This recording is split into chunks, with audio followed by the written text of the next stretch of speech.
Hello, everyone. This is Regular Guy, and this is the third installment in my series on wheat.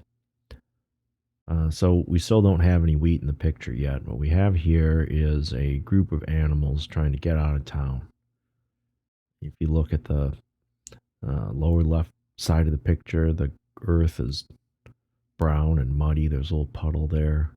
Where they're headed for, it's green. There are trees. Looks uncultivated. Not much mud, maybe.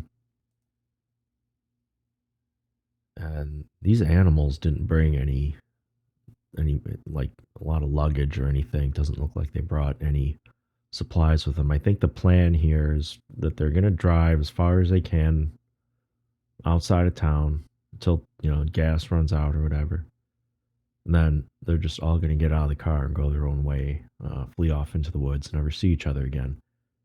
Now the reason for that is because over at the house where they were living together, they were getting sick. Beavis and Butthead have the late Neolithic multi-species resettlement camp going on their mud flat over there. And earlier the animals were doing okay, but something happened. Made them get out of town. Now, this chapter of the book is probably the weakest. It's not James C. Scott's fault. What happened was that the book was written or published in 2017, so James C. Scott did not have available to him the wealth of knowledge that's been made available to us about epidemiology since 2017. For that matter, no one else has really taken a good run at some of the topics that James C. Scott's trying to discuss here, it seems. At one point, James C. Scott invites us to look at things from the perspective of a Neolithic goat. That's not helpful. I'll even go so far as to suggest that the authors of the Matrix or the simulation theory or whatever, they may be on solid footing when we start talking about this topic. I don't know. I don't want to waste too much time on some of the numbers here, but a couple of them are worth pointing out, okay? If it's a simulation, they're going to have to explain this oddity that I pointed out in the first video. Weird statistical anomaly. In the first video, I pointed out that between 10,000 BC and 5,000 BC, Scott says there was a increase in the population of at least 25%. That's in a species that had been on Earth for close to 200,000 years at that point. So 25% jump, 5,000 years. I'll call it statistically significant. On the other hand, it's not really impressive in raw numbers. We could have added 1 million people to the planet last week. Who would know? Over the next 5,000 years alone, the population would grow to more than 100 million, Scott says. So, why are we talking about a jump of 1 million? Well, that jump in 1 million occurred at the time that the Beavis and Butthead episode started running, season 1. And the population growth was occurring the whole time that the show was on the air. Now, that shouldn't happen. There's no way that Beavis and Butthead, and I'm still using that analogy, I still think it works. There's no reason on earth why Beavis and Butthead should be propelling the population of people on Earth to grow. On the other hand, as James C. Scott points out there in green, this hardly represents a population explosion. So maybe, one way of looking at it was that Beavis and Butthead were living in a time when the population probably would have exploded if Beavis and Butthead had just gotten off their butts and done something different with their lives. The only reason the population didn't get bigger was because everyone was living that was thinking Beavis. So it's kind of glass half full, half empty. You've got population growth, but it's also the most lethal period in human history, possibly, perhaps. So really the maybe it's not correct to say that Beavis and Butthead are causing population growth. Maybe what's happening is, the mud or the environment, something like that is causing population growth, but then these tendencies that maybe Butthead in particular now is showing are leading to lethality, causing significant death. Okay, you want to be careful. Now, again, the numbers are rubbery here, so Scott has to pull in the Mesopotamians and all the first written sources, but he's got a point. They're all saying there's disease. But again, if you're writing a simulation, those could all be made up.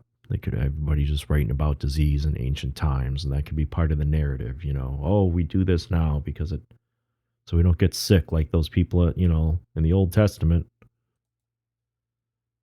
So I don't really want to dwell on portions of this chapter where Scott doesn't at least give us some hard numbers we can work with. Like 3200 BC, the biggest city in the world's got 25,000 to 50,000 inhabitants. Now, the reason I point that out is because later Scott gives some statistics about the population required to sustain a persistent measles infection, that kind of thing. So numbers are coming up. But again, I'm going to try to keep this short and not dwell on that stuff too much. Alluvium was especially vulnerable to epidemics. Sure, yeah, that mud. Imagine an enclosure with 10 chickens, one of which is infected with a parasite spread by droppings. Now, instead of 10, imagine 500, and so on exponentially. So that's what we're talking about. I shouldn't need to go into detail. Again, if you're cooped up there, you might at some point decide to get out. If you can. If we apply the logic crowding to Homo sapiens, it seems like everything's equal. So animals, people. Now here it says hunter-gatherers knew enough to stay clear of large settlements. So that's what's going on here. There's getting out of the large settlement. So put that in blue. I really should have started there because Scott, first of all, he's speaking from a place of authority when he talks about this. So there's no citations there. But second of all, there's plenty other secondary sources that'll back him up on that.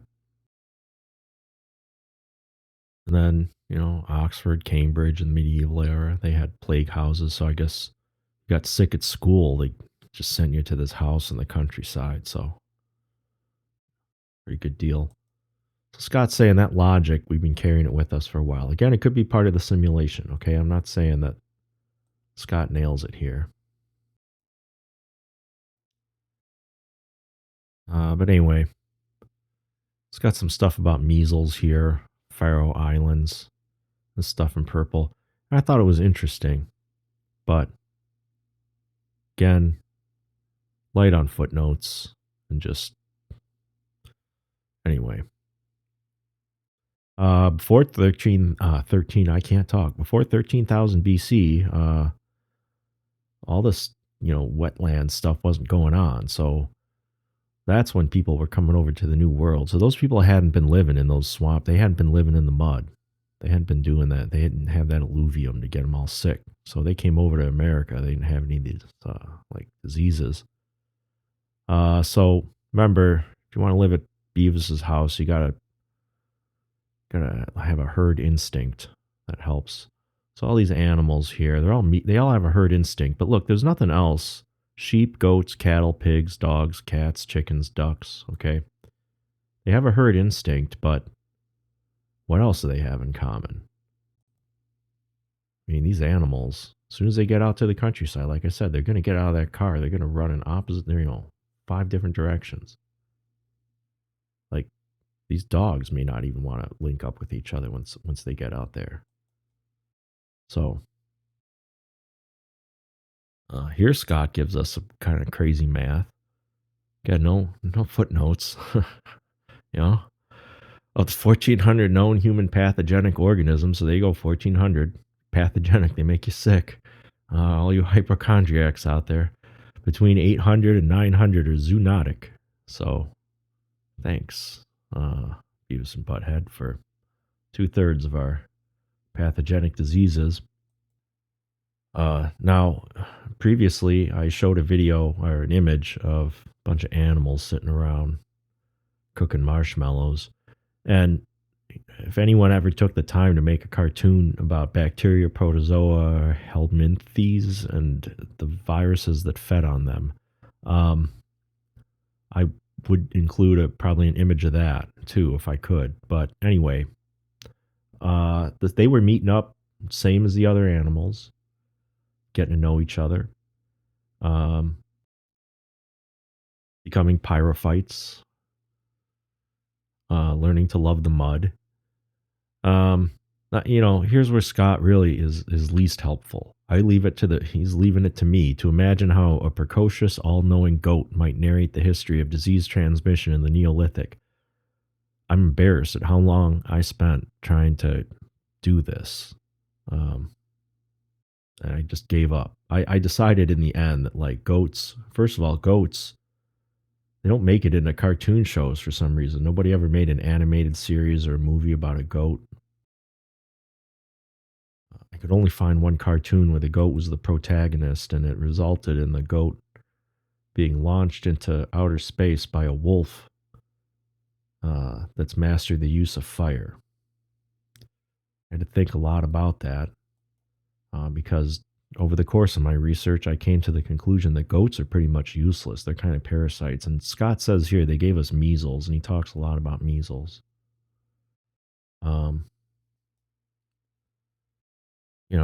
He really could have started here in red, all right? Concentration of animal and human wastes, in particular feces. I mean, at some point, let's be honest, Beavis and Butthead aren't going to, go pick up after the dog or whatever.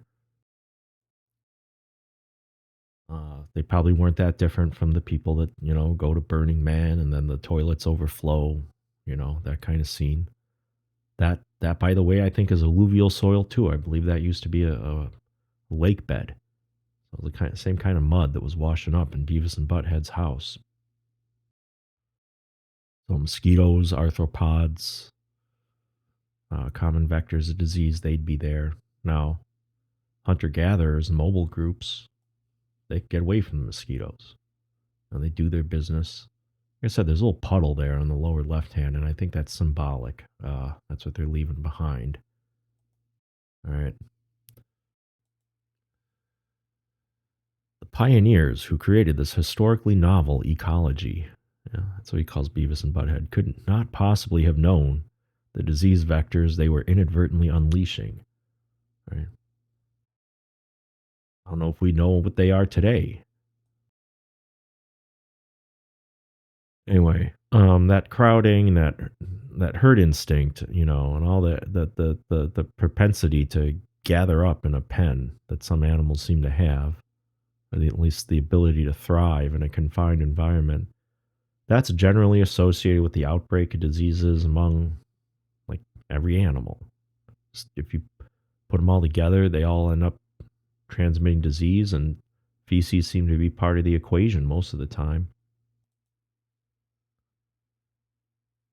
You spend, 6,000, 8,000 years living in feces, and then you go to the New World where people, weren't doing that. In the New World, they were getting away from that stuff. And then you go over there after living in feces for 8,000 years, no wonder they get sick.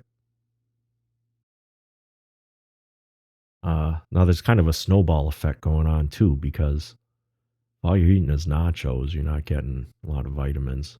Beavis and Butthead, their skeletons not as tall as the skeletons of their I don't know, their mobile counterparts, like I don't know, the Scooby Doo gang and their van, taller on average than Beavis and Butthead. Their skeletons, their food web might they might be eating out of several food webs, and Beavis and Butthead are just eating nachos.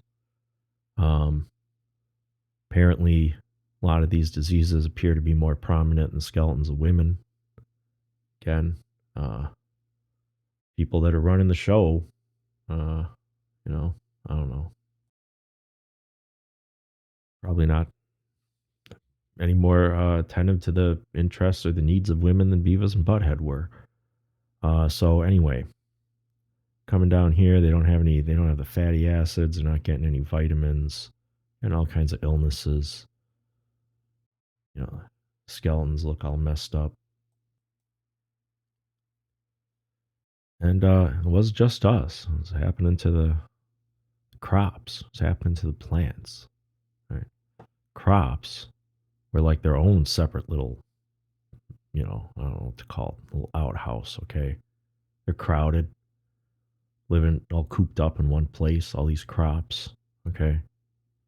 And it just became a permanent feedlot for any animal that could use that crop as like the basis for its food chain or something, okay? So any kind of, or weeds and stuff, they start following it around, all these weeds.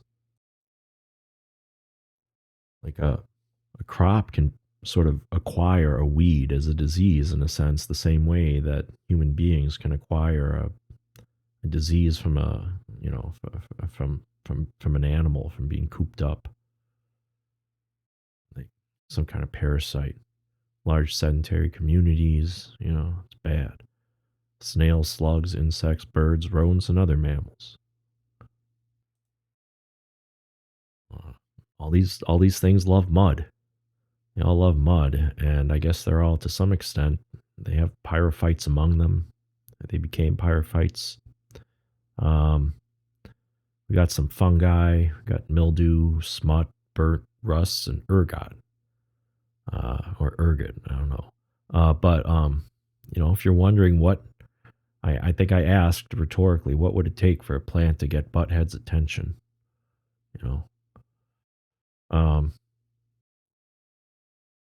Here's where it starts to get really weird.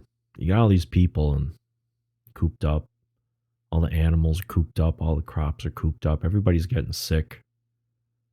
Periodically, you're having big like epidemics or something's happening. People are getting out of town. At the very least, the smart ones are just staying away. Okay, people get it. They're not coming. They're not even coming to town. But then, out of all the pyrophytes, okay, out of all the pyrophytes that are all meeting up and getting sick, trading diseases and acquiring parasites and just hashing it out, just trading bugs with each other and periodically killing each other off. One of them starts getting sort of like triaged. Okay, people start to notice the nachos. Okay, start to notice. Let's take care of those. What do they need? Well, it turns out that diversity is part of the problem here. You got too many different species, plants and animals and bacteria all coming together here. So if you can simplify things and you can kind of clean up the environment a little bit, sort of like sterilization, sort of like just taking some soap and water to the landscape there and just cleaning out all that stuff. It looks like that at least takes care of that. Okay, at least you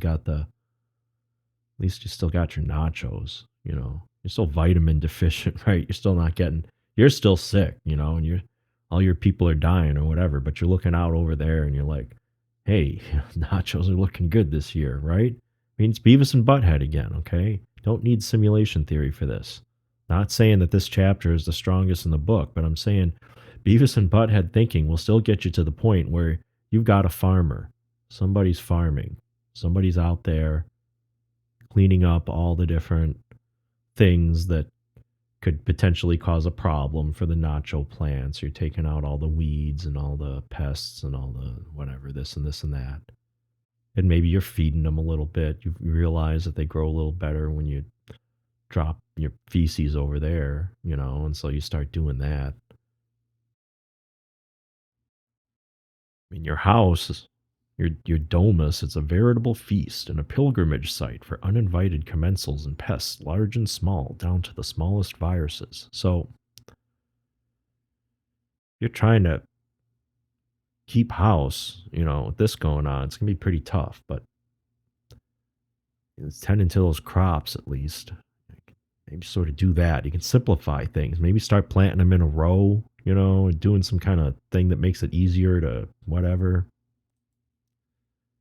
Now, of course, this has its own snowball effect because as you're sterilizing this environment around the crops, what you're also doing is you're making the crops more susceptible to catastrophe if something manages to get in, something the crops haven't seen before, some locusts or something like that.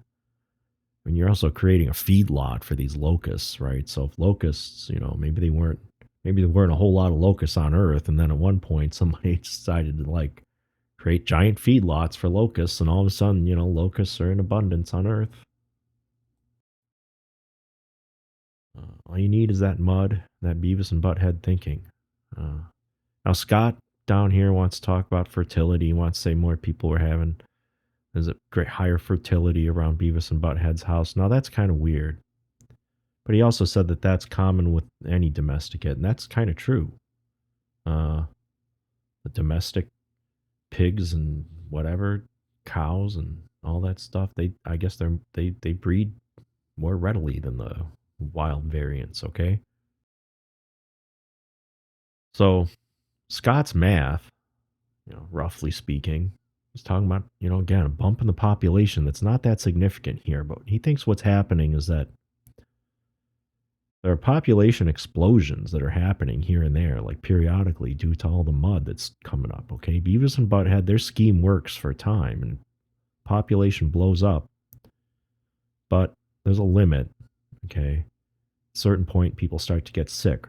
Remember that city in 3200 BC only had 25 to 30,000 people, not too many people. And so it's hard to get a lot of people living together before they all start getting sick and die. So that's happening at the same time that this is happening. Okay, the hunter-gatherers are staying away from that sickness and disease. We think. We're not sure. The thing is, the population of farmers relative to hunter-gatherers really starts to get out of whack here. I put a bunch of different colors in here because nobody knows why this happened. And Scott is totally, he admits this is all totally speculative here, okay? And I don't know that disease had anything to do with it. Neither does he. If anyone does, they need to write a book. Because there's all these different theories out here about why it happened. The only reason I'm kind of fixated on it is because I don't think the simulation writers would have written it this way. If you're going to write a simulation where disease and all that kind of stuff is a real issue, then make it clear, make it obvious. Make it obvious that that's what was happening. And don't give us these barely detectable bumps in the population in the span of 5,000 years, where all these different competing explanations can percolate, none of them provable or disprovable or whatever. That's a stupid thing to put in the simulation. It doesn't do anything to help us to help do whatever the simulation's supposed to do, to help us think that all this is all real. Simulation, you should be able to dig into things and get answers, and here's a simulation that just is telling stuff doesn't make sense. All right, so then it gets on to chapter 4. Chapter 4 is going to be a separate video. Managed to keep this one under 30 minutes. The regular guy signing off.